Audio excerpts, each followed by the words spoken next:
You're looking for an open world build for Engineer that is really easy to play and extremely strong in all situations, in a group, in a solo play, whatever, just play it in open world. Yes, this build is for you. It's amazing, it's a really strong Mechanist build that uses Spear and is not hard to play at all, while also dealing a lot of damage, has crazy good save buffing capabilities, and is perfect to play just by running around in the open world. So be sure to watch the whole video to not miss out a thing. As always, special shout out to all my supporters that help me keep the lights on. And now without much further ado, let's jump straight in. Before I get to the gear, I want to mention all credits for this build to Crone, which came up with this amazing build. So thanks for that. I just want to share and promote this build because it's really fun and really strong. And if you want to see a written version, be sure to check out the link to the Snowcrows build in the description below. Thanks to Crone and Snowcrows. But now let's talk about the gear. So for gear, it's really easy. You go for full Viper gear. It's the best option, just a lot of damage, and you take Rune of the Trapper for even more damage. If you can afford infusions, you would go with malign infusions, so condition damage infusions. You want to run 2 spears. Of course, Engineer can only use 1 in combat, but you have 1 that is with Corruption Sigil, so you can stack that to get some nice stacks, get some more damage, and then when you are at 25 stacks, you go and swap to your second spear out of combat, where you have Earth and Strength on. That's your main damage. If you only have Earth and Corruption on the first one.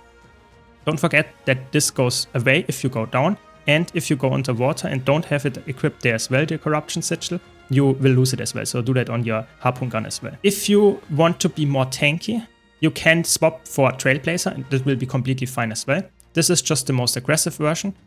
It has really good damage, but if you want to go and play Trailblazer just to be more safe, perfectly fine as well. Don't go Celestial, that doesn't provide that much value. If you want to be a really, really tanky and really strong solo build that also can solo legendary bounties, this build might not be able to do that all the time. So be sure to check out my dedicated solo build for Mechanist in the description or in the top right hand corner.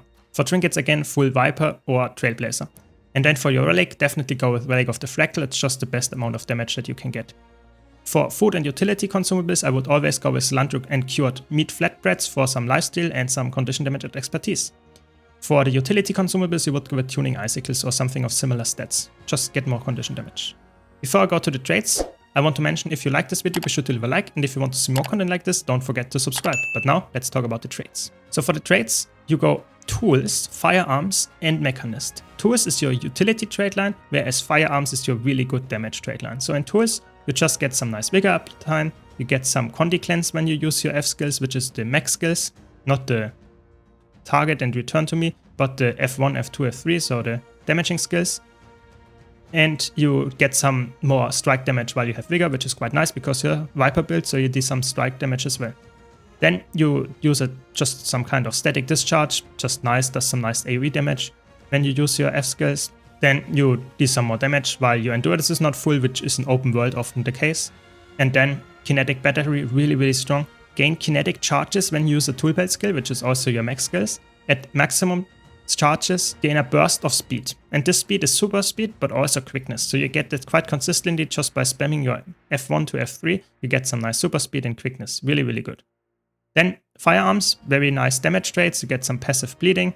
You get some passive grit chance and fury, really nice. You get some bleeding increase, that's quite nice. Then you get more might when you inflict bleeding on a foe, really good because you're oftentimes solo and getting more might is really nice. So that means that you can might cap yourself very easily. Then you get some more expertise and increase your outgoing condition damage when you inflict burning. That's also quite good because you inflict it quite regularly, so just more damage. And then of course burning and you inflict lasts longer, makes sense on a Condi build. And your critical hits, because you're Viper, you crit quite often, inflict burning every 10 seconds, so that has an ICD, but that's still quite nice because it's very long-lasting burning. Mechanist straight line just gives you your mech skills, so you get some nice might here and some nice damage.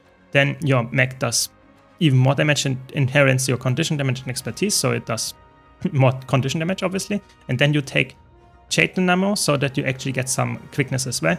That's really nice, and the cooldowns are reduced, while also being some nice CC and do some nice damage. So it's really overloaded what the mech will do. And now let's talk about the utility skills when we're already at the skills. So of course those are really strong. All of them give quickness and apply conditions and remove a condition. So this one also CCs, so keep that in mind, really strong. Then you have your Spear. Spear auto attack is really important, lasts some vulnerability and bleeding. Of course the 2 and the 3 skill, really, really strong damage skills, use them off cooldown.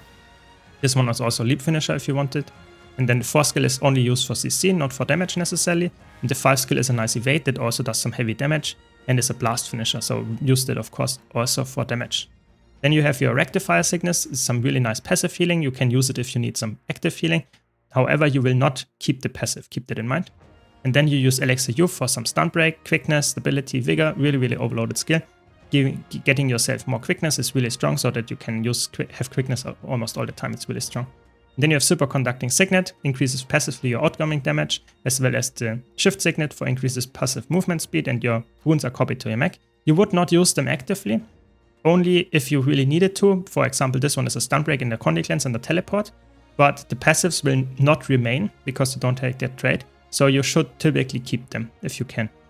And then you have Overclock Signet, which is really strong. You can activate it. If your mech dies, you can activate it to get some nice more damage out. And you can also keep it for the passive that it reduces the recharge of your signets if you would spend them.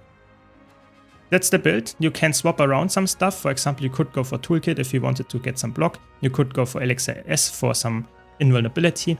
And you could even go for Flamethrower if you wanted to. But this build is designed to be quite easy, not using any kits. So that's why it's so potent, even if it's like not using any kits. You can see here in the background how easy this build performs. There is no real rotation, you just spam your skills that I mentioned that deal damage of cooldown. So your auto take, of course, the 2, 3 and the 5 of the spear, and use your mech skills of cooldown. That's how it works. The build is really strong if you can get the Jade protocols so that you engage the fight with boons, but you don't need that. You provide a lot of self boons to yourself as well. But with the protocols, of course, you get even more damage and even more burst damage if you start the fight with them. And in general, just have fun with this build. I would not recommend trying to solo any raid bosses or any raid bosses with it, but it's still a very potent build. So you can easily play it in open world, in groups, whatever. You can even play it in instance content. It doesn't matter too much. I would then just probably switch a little bit around and maybe check out my easy DPS build for groups for mech, because that's a little bit more optimized, because you currently try to give some self boons, which is always not the best thing. If you have supports around that also provide boons, you don't need that, you can go for more damage. But it might in low level groups still work. Hope you enjoyed this video. If you did, be sure to leave a like and subscribe for more content like this.